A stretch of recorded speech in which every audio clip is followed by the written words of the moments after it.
Good evening, everyone, and welcome to 12 News at 5. I'm Kariba Devine. I'm Troy Hayden. A Valley Sushi shop owner has been released from an immigration detention facility. Advocates from both sides of the aisle have called for Kelly Yu's release, and over the weekend, the day finally came. 12 News journalist Sean Rice has been following this story for months now, live in Phoenix. And Sean, I bet this was a day that she thought may never come.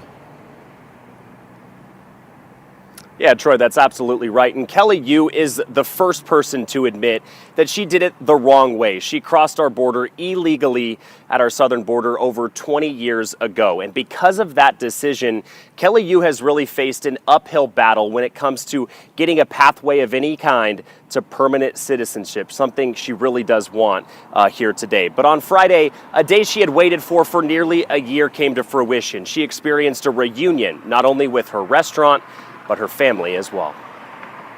Oh my God, 8 months freedom! Woo!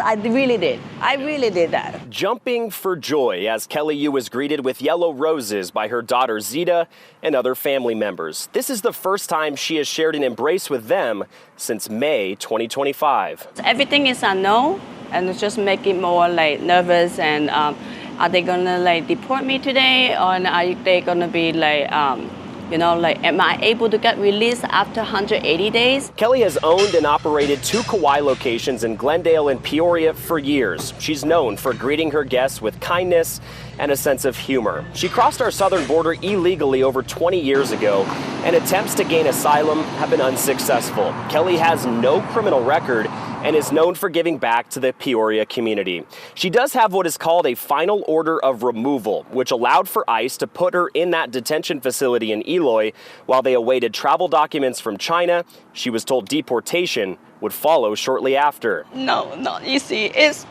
freedom in general. So who does not like to have freedom? That's why I'm coming here for. Kelly's release Friday came from an order by a federal judge named Krissa Lanham after Kelly filed a habeas corpus petition arguing her continued detention without deportation became punitive. That is based on a Supreme Court decision from 2001 that detainees cannot be held more than 6 months because then it becomes punitive unless deportation is imminent. And we have a lot of countries that are not providing travel papers like passports so people can actually be deported. West Valley Republican leader Lisa Everett is one of the lone Republican voices to call for Kelly's release from ICE custody. She and Democrat leader Brent Peake visited Kelly in person at Kauai over the weekend as Kelly was already back at her restaurant, hard at work. Everett is calling for the passage of the Dignity Act federally, hoping that it can create a pathway to legal status for people just like Kelly. It would not make them a citizen, but as long as they have not committed crimes, they're not living on the government dole, and they're paying their taxes, it provides a legal standing. As she continues to operate her business, she offered a plea to our government. I just want to stay here in the United States and then just want to be with my family. And then it's not about what I have, what I make. It's about the time that I can spend with my family and be together. That's all I want. If you want to take all my stuff away, go ahead to do so. But I just want to stay here with my family, and I want to be together. And that's all I'm asking. I'm not asking anything else. Now, in a statement to 12 News, Assistant Secretary of the Department of Homeland Security, Tricia McLaughlin, said, quote, Kelly Yu was released by what she calls a, quote, Biden activist judge. She said that the facts of Kelly Yu's immigration case remain the same. This is somebody who has a final order of removal, crossed our border illegally, and has been denied time after time for a right to gain asylum. She said that DHS will continue to hold people who cross our border illegally accountable by deporting them to their country of origin.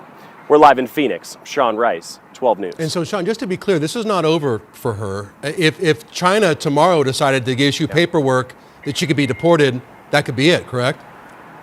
Yep. Correct. She's waited 8+ months of being in an immigration detention facility for China to respond to the U.S. government with passport and other vital travel documents. She can then board an ICE plane and be deported. That day has never come, so if it happens tomorrow, she could still be deported. Of course, she's exploring potentially other pathways to citizenship, other visa opportunities. Her daughter and husband are both U.S. citizens, so there's pathways here for her. But again, like you mentioned, it could be tomorrow or the day after that if China gets the U.S. those documents. Send it back to you. Well, in the meantime, it's good to see her back with her family and also her customers Yeah. as well. All right, Sean, thank Thanks, you. Sean.